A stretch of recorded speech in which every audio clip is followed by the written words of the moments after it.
Bonjour, tout d'abord, je vous souhaite une très belle année du lapin. Pour vos questions qui sont tout à fait pertinentes, le bilan économique de 2022 vient de sortir. Donc, je ne répète plus les chiffres de ce bilan. Je suppose que vous les avez tous bien lus. D'abord, pour l'année 2022, il est vrai que les chiffres d'emploi n'étaient pas si brillants entre les guillemets si l'on les regarde juste en valeur absolue.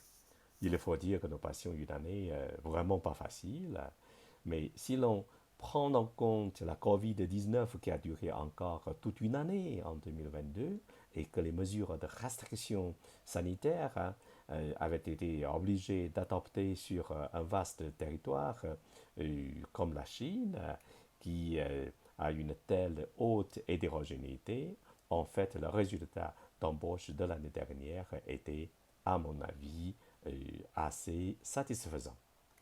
Pourtant, si l'on regarde les chiffres de plus près et surtout en valeur relative, la situation de l'emploi de l'année dernière n'était pas si mauvaise, hein.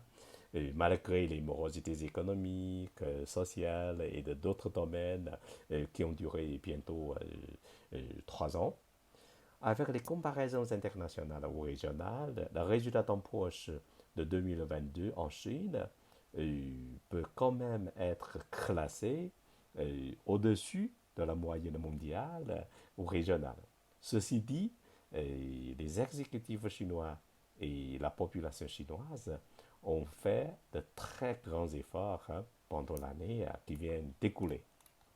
En ce qui concerne le nombre de nouveaux diplômés universitaires en 2023, et qui, selon les estimations officielles, va atteindre un nouveau record dans l'histoire depuis la réforme et l'ouverture, hein.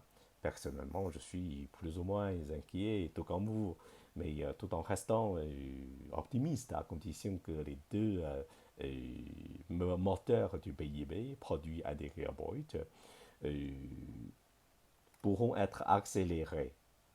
Voilà. Le commerce extérieur, soit les imports et exports et les investissements, parce que le troisième moteur de la consommation domestique ne va pas, comme vous le savez bien, jouer un rôle significatif.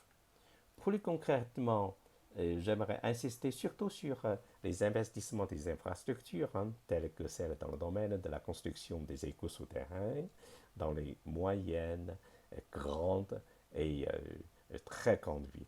Vous savez, 1 kilomètre d'écoute souterrain coûtera environ entre 200 et 300 millions de yuans.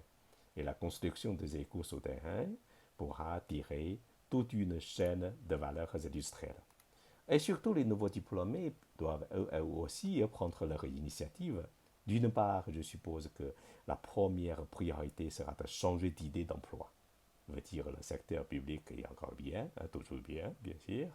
Être fonctionnaire, enfin travailler dans des entreprises étatisées. Mais le secteur privé, notamment les petits secteurs privés, devront aussi être appréciés. D'autre part, l'État devra aider les startups, oui, aider les nouveaux diplômés à créer leur propre entreprise, surtout dans le domaine de la nouvelle technologie ou la haute technologie.